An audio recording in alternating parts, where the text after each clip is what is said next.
Bonjour à tous, voilà, en cette période estivale, on a un peu moins d'actualité avec le club, donc on va lancer un nouveau concept là durant l'été. On va partir à la découverte des anciens joueurs de Gap qui ont été formés et qui évoluent maintenant à un échelon supérieur. Donc ça va être l'occasion pour nous de réaliser une petite interview sur leur parcours et sur ce qu'ils deviennent. Et bien sûr, on va faire une deuxième partie qui va être une partie football. Voilà, je vous invite à suivre la vidéo.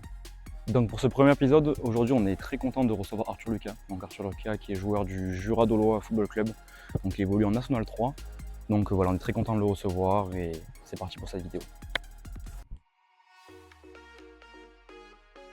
Salut à tous, je m'appelle Arthur Lucas, 25 ans, milieu de terrain, né à Gap.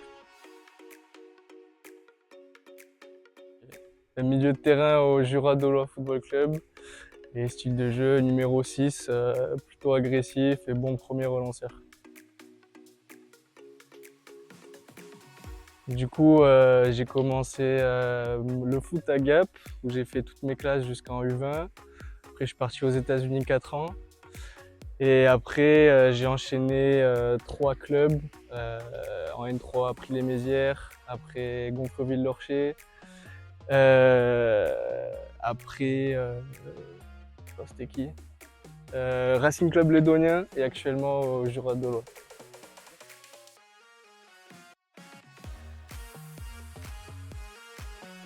Du coup, pour t'expliquer, en fait, si tu veux, tu as les interdistricts au début. Donc, tu as les équipes de district. On a été l'équipe de district des Alpes. Donc, on a joué pendant les interdistricts contre l'équipe du Var, de la Provence et Côte d'Azur. Et en fait, à la suite de ça, à la suite de ce tournoi, tu as une équipe qui se fait, donc l'équipe de la Ligue. Donc, il y a ça dans chaque région de France. Et donc, il y a 16 joueurs à l'équipe de la Ligue et moi, j'ai eu la chance d'en faire partie. Donc après, on a fait la Coupe de France U15 avec cette équipe. On a joué la première phase à Toulouse contre. Alors, il y avait qui? Il y avait Languedoc-Roussillon, il y avait la Corse et je sais plus qui. On a gagné cette première phase. Après, on est allé à Clairefontaine faire les demi-finales en gros. À Clairefontaine, on a joué contre. Il y avait Réunion, Bretagne et Nord-Pas-de-Calais. Et on a encore gagné cette phase et on a joué la finale contre la Lorraine à Belfort. Et on a été champion de France. Donc c'était en 2013. Ouais, 2013.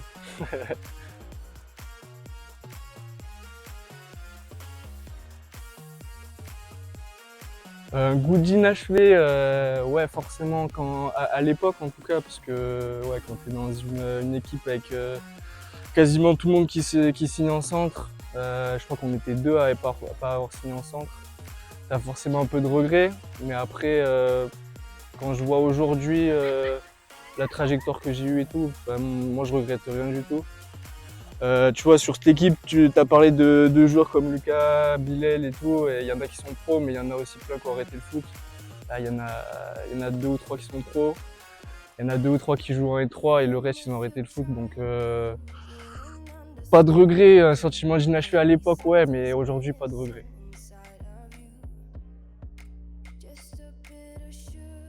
Je disais les États-Unis, en gros, j'ai eu l'opportunité d'y aller. On m'en a parlé, on m'a présenté le projet et le fait de lier haut niveau et études, c'était parfait pour moi. Donc voilà, j'ai saisi l'opportunité, je suis resté 4 ans. Ça s'est très très bien passé et je regrette pas du tout. Ouais. Pour te parler d'une journée type, en gros, en fait, tu as deux saisons sur l'année. Tu as les premiers 6 mois de août à décembre, c'est la saison régulière. Donc là, tu as tous les matchs officiels, tu joues une fois tous les 3 jours.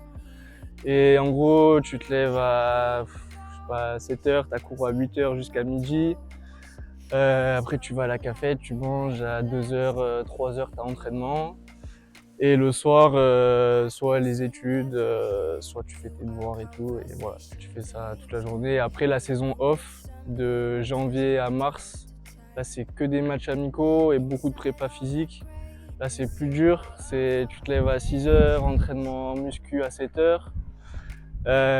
Après tu vas en cours à 9h, jusqu'à pareil midi à peu près.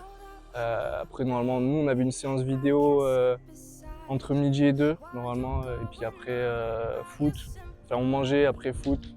Beaucoup de physique. Et les études le soir, pareil. Ouais, il y a des différences entre le soccer et le foot en Europe, mais en gros, si tu veux, le foot aux États-Unis, c'est beaucoup plus intense, beaucoup plus physique. Tu vois, juste le fait d'avoir un match une fois tous les 3 jours, c'est dur. C'est dur physiquement et ceux qui gagnaient les conférences, c'était pas forcément les meilleurs, tu vois, c'était les plus près physiquement. Donc ouais, c'était dur physiquement. Après, tactiquement, ça n'a rien à voir. Mais ouais, physiquement dur.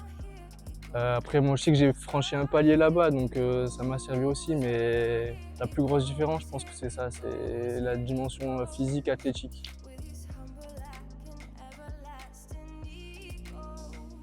Non, la place du soccer, c'est en train de grandir de plus en plus. Et encore, moi, ça fait 3 ans que je suis parti, mais là, c'est encore plus maintenant. Tu vois, tu as des joueurs américains qui sont très bons, franchement, qui sont très bons. Donc, c'est suivi de plus en plus. Et la place, elle prend de plus en plus de taille. En gros, avant, c'était surtout basket, football américain. Mais le foot, c'est en train de prendre une grosse ampleur aux États-Unis. Ouais.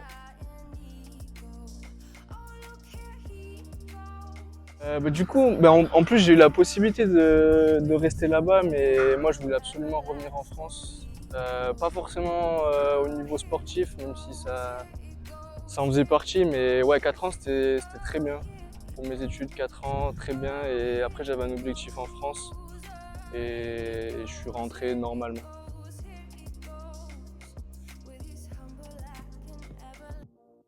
En gros, mon retour en France, il s'est fait un peu rapidement. Si tu vois, à la suite des 4 ans, j'avais une vidéo, parce que tous les matchs étaient filmés. Et il y a un agent qui m'avait contacté pendant que j'étais aux États-Unis. J'ai fait 1 ou 2 essais en N2 qui s'étaient bien passés. Et puis c'est un club de N3 qui m'a appelé, c'était en juillet, je crois. Et ils m'ont proposé un contrat que je pouvais pas refuser et c'était mon objectif en plus. Donc voilà comment ça s'est passé.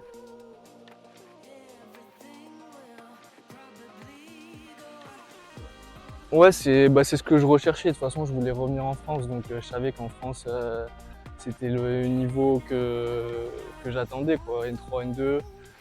Ça, c'est le club, c'était un bon club avec une bonne ambition, donc c'est ce que je cherchais aussi. Donc ouais, c'était ce que je cherchais.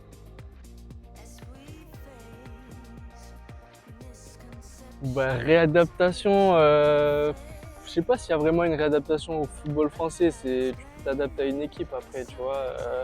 Au final, que tu joues aux États-Unis ou en France, c'est la même chose. C'est 2 équipes différentes et tu t'adaptes à une équipe, que ce soit aux États-Unis ou en France, quoi. Donc c'est la même chose. Ça s'est fait rapidement et facilement.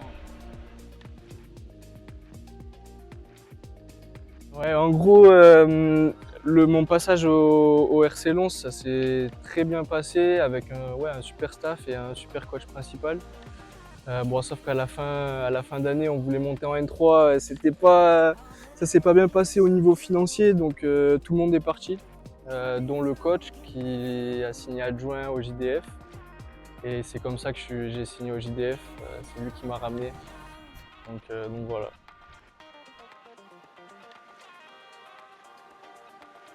Ouais, non, mais ouais, je cherche de la stabilité aujourd'hui. Tu vois, j'ai fait 4 clubs en 3 ans. Donc ça se passe très bien, je vois pas pourquoi je partirais.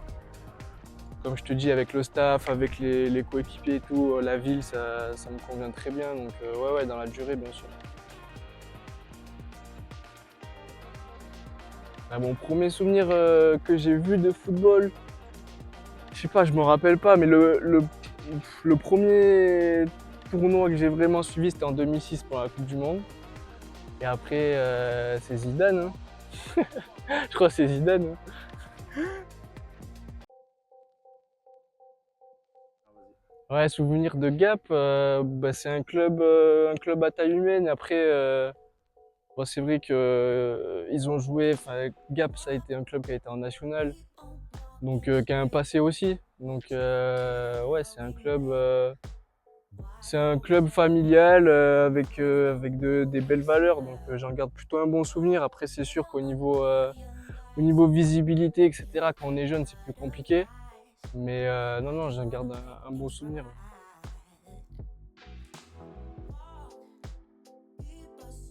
Meilleur souvenir, c'est de loin le match qu'on a fait en Gambardella, ici, là-bas, ouais, sur la pelouse contre l'OGC Nice. C'était, je sais plus quelle année c'était, mais c'était en 19.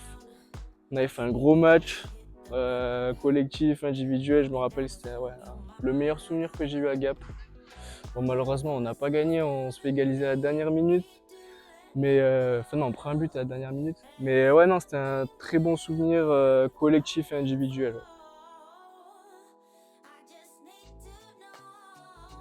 Non, mais en vrai, c'est ouais, c'est vrai que c'est pas facile, mais je pense. Il y a deux trucs en gros. Il y a bah, bien sûr quand je suis champion de France avec la Ligue Méditerranée, mais encore plus, je dirais, c'est quand j'ai appris que j'étais dans l'équipe de la Ligue. Là, c'était parce que j'imaginais pas du tout ça. Après, il y en a d'autres. Ouais, le premier match en N3, c'était quelque chose aussi contre la réserve de 3 de l'Estac. C'était un bon souvenir aussi. Mais ouais, non, je pense que quand on est champion de France, ouais.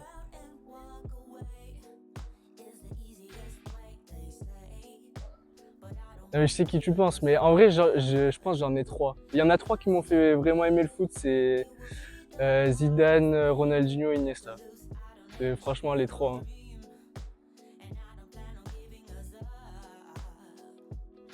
Mais ouais, un joueur qui m'inspire à mon poste. Bah, aujourd'hui, je sais vraiment que mon poste c'est récupérateur, donc pour m'inspirer du meilleur, je pense que c'est N'Golo Kanté, hein. C'est quelque chose de ouf. Et ouais, un joueur qui joue à ce poste, t'es obligé de t'inspirer de lui, je pense.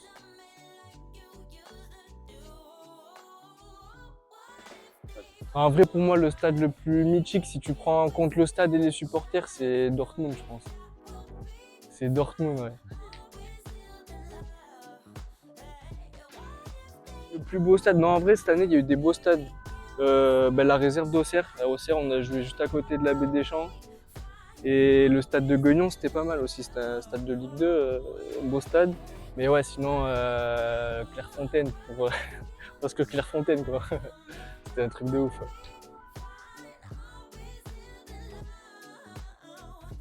Meilleur adversaire. Bon, en tout cas, celui qui a la plus grande carrière, je pense. Ah, quoi qu'il y en a deux. Mais ouais, je dirais Colin Dagba et Magic Camara. C'est les contre qui j'ai joué, c'est les deux ceux qui ont la plus grosse carrière, la carrière la plus aboutie. Ouais.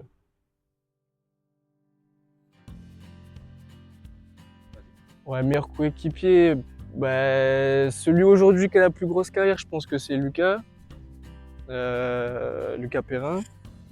Mais à l'époque, pour moi, le meilleur, ouais, c'était Bilal, je pense. Il avait cette faculté à éliminer n'importe qui. Donc ouais, Lucas ou Bilal.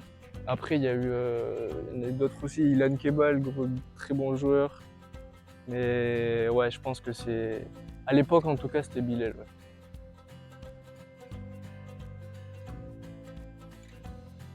Non, mais ce que je souhaite au club de Gap, c'est de retrouver une bonne division le plus rapidement possible et de se maintenir pour palier par palier arriver à ce que ça a été, quoi.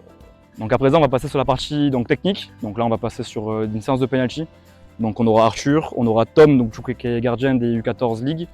Et du coup, on aura également Ben, donc community manager du club. Donc c'est parti.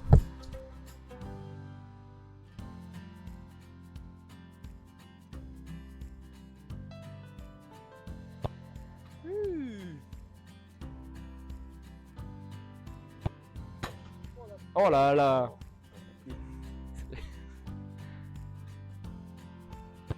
Oh, il a tiré 3 fois au même endroit. C'était...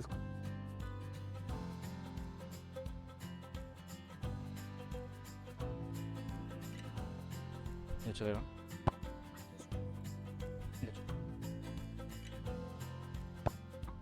Ouh, celui-là.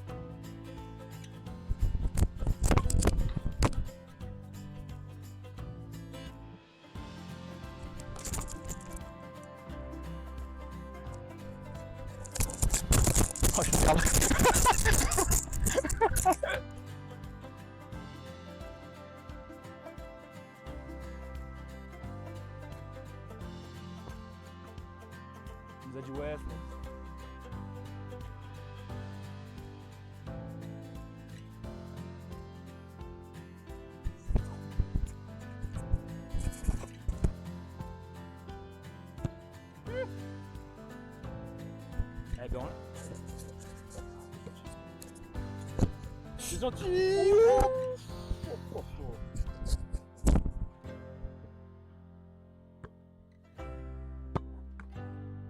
il frappe fort.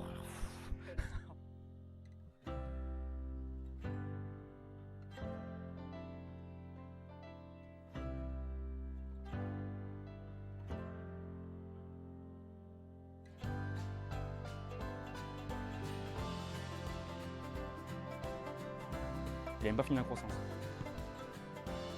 Oh oui, le gauche. Ouh, il y avait de l'idée, hein.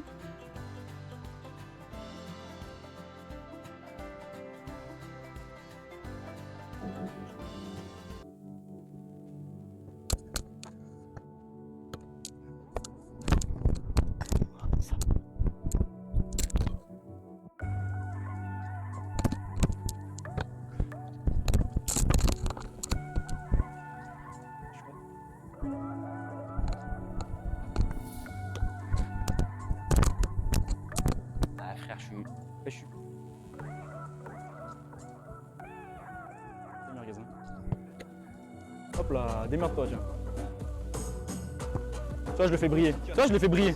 C'est ça le problème.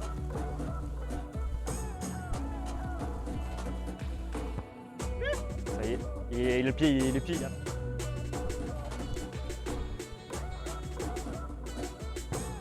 Il a même le gauche, hein. Je te fais briller. Oh, je te fais briller, frère.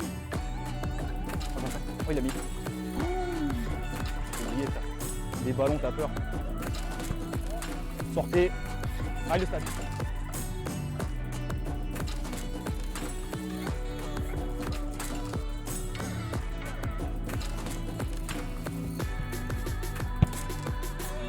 Hey, ça vaut deux, hein.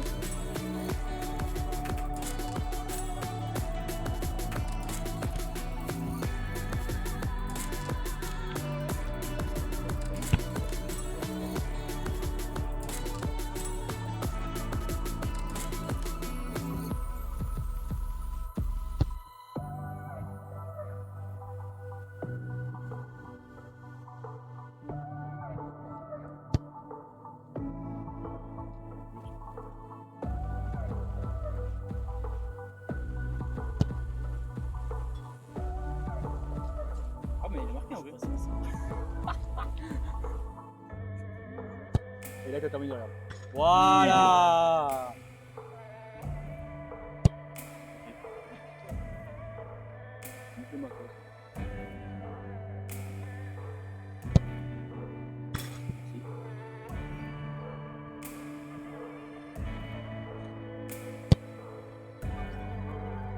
Ça va dommage.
D'accord. Merci.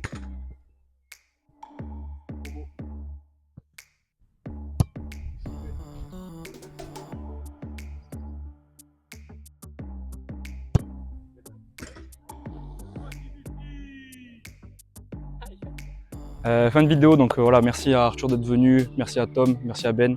Donc on se retrouve rapidement pour un deuxième épisode. Donc on vous l'annonce d'ores et déjà, ça sera avec Théo Pionnier, donc joueur de QRM. Donc voilà, à bientôt et merci à vous.